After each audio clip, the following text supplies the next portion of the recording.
আপনার তো দেখছি সাহস কম বড় না। এত বড় একটা অন্যায় করার পর আপনি আবার আমার সামনে এসে দাঁড়িয়েছেন।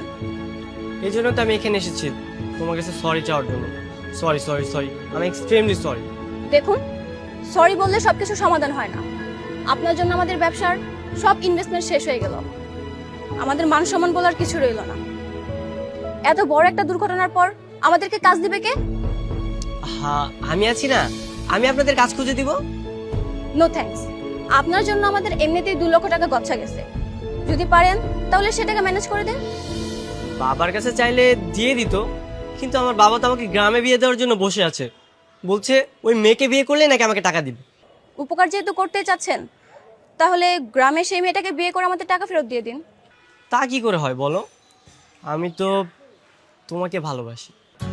কি সর্বনাশ, আপনি থেকে তুমি, আবার প্রেমের প্রস্তাব ফ্রি।